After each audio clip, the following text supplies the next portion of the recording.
అందరికీ నమస్కారం. నా పేరు ఆదివిష్ణు వెంకటరమణ. నేను ఆషాఢమాసం, ఈ రోజు నుంచి ఆషాఢమాసం ప్రారంభమైంది.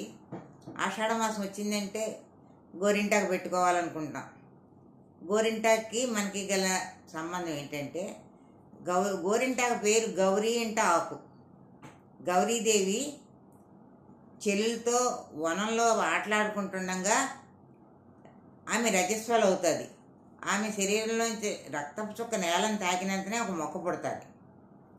ఆ వింతను చెల్లెలు వెళ్ళి పార్వతరాజు చెప్పగా ఆయన సతీ సమేతంగా వచ్చి చూస్తుండగానే ఆ మొక్క పెరిగి పెద్దదవుతుంది. అప్పుడు ఆ మొక్క, నేను పార్వతీదేవి రుద్రాంశతో పుట్టాను, నా వలన లోకానికి ఏం ఉపయోగం జరుగుతుంది అని అడిగింది.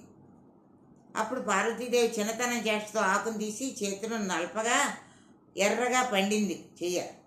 అయ్యో బిడ్డ చెయ్యి కందిపోయింది అని బాధపడుతుండగా, నా చెయ్యి ఏం కందలేదు, పైగా నాకు సంతోషంగా ఉంది, ఆనందంగా ఉంది, అలంకారంగా ఉందని అంటారు. అప్పుడు పర్వతరాజు, అయితే ఈ చెట్టు స్త్రీ సౌభాగ్యానికి చిహ్నంగా ఉంటుంది అని అంటాడనమాట. అలా ఆ పిల్లలందరూ కలిసి ఆకు నలిపేసి చెట్టును కోసుకుని అందరూ కాళ్ళకి చేతులకి పెట్టుకుని చాలా ఆనందపడతా ఉంటారు. ఇలా పండినందువల్ల గర్భాశయ దోషాలు, ఒంట్లో ఉన్న ఉష్ణం కూడా తగ్గిపోయి ప్రశాంతత ఏర్పడి చక్కటి సౌభాగ్యాన్ని కలగజేస్తుంది. స్త్రీ సౌభాగ్యానికి చిహ్నంగా ఉండు అని చెప్తాడు. చెప్పి అలా అంటుండగా అంతలో కుంకుమ వస్తుంది అన్నమాట.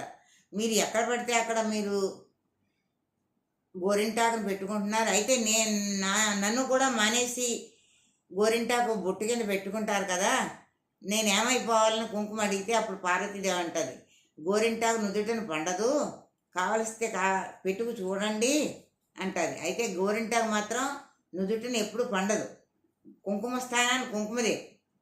ఆ విధంగా గోరింటాకు కుంకుమ స్థానాన్ని ఇచ్చేసింది అనమాట. తర్వాత ఏం చేశారంటే, గోరింటాకు అరచేతిలో పెట్టుకోవడం వల్ల అరచేతికి నరాలన్నీ కూడా గర్భాశయానికి కనెక్షన్ ఉంటుంది అనమాట. దానివల్ల శరీరంలోని ఉష్ణం అంతా లాగేసి ప్రశాంతత ఏర్పడుతుంది. పార్వతీదేవి గర్భం నుంచి వచ్చింది కాబట్టి గర్భాశయ దోషాలన్నీ పోతాయి ఈ గోరింటాకు పెట్టడం వల్ల.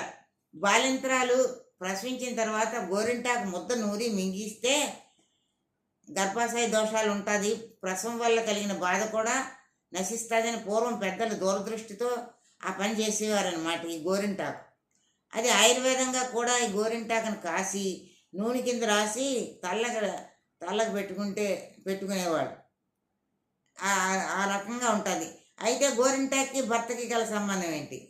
గోరింటాకు పెట్టుకుంటే ఆడవాళ్ళ చేతులు సున్నితంగా ఉంటాయి కదా, స్త్రీత్వ హార్మోన్లన్నీ శుభ్రంగా ఉండబట్టి అందంగా ఉంటారు. ఆనందంగా ఉండటం వల్ల సున్నితంగా అయిన భాగాలన్నీ కూడా ఉండటం వల్ల ఆ ఎర్రగా పండుతుంది అరిచేతిలో. ఎర్రగా పండితే భర్త మీద మోజు ఎక్కువగా ఉన్నట్టు మంచి భర్త దొరుకుతాడు అని సామెత ఉంటుంది కదా. మందారంలా పూస్తే మంచి మొగుడు వస్తాడు, సింధూరంలా పూస్తే కలవాడొస్తాడు, గన్నేరులా పూస్తే ఆ చంద్రుడే దిగి వస్తాడని పాట ఉన్నది కదా. అలాగా గోరింటాకు రకరకాలుగా ఉపయోగించుకుంటారు. పాట కూడా ఉన్నది. ఈ రకంగా ఉండగా గర్భాశయ దోషాలు పోతాయి. ఆషాఢ మాసం వచ్చిందంటే పుట్టింటికి వెళ్ళిపోతాడు గోరింటాకు.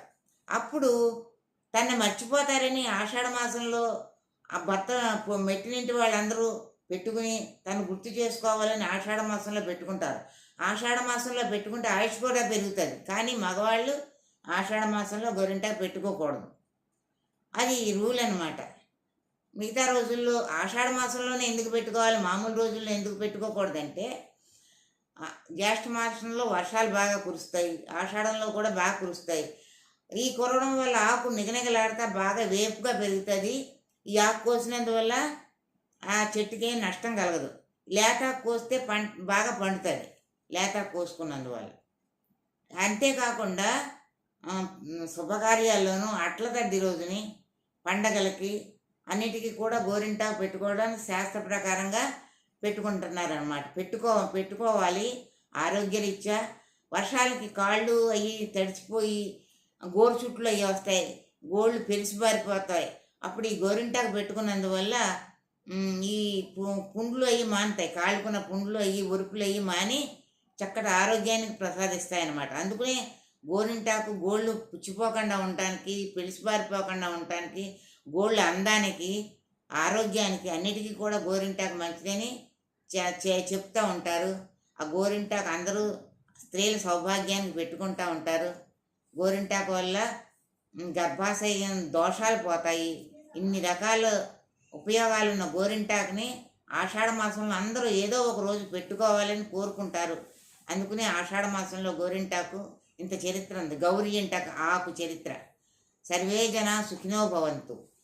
నేను మీకు ఈ వీడియో కనుక నచ్చినట్లయితే లైక్ చేయండి, షేర్ చేయండి, సబ్స్క్రైబ్ చేయండి. అందరికీ నమస్కారం.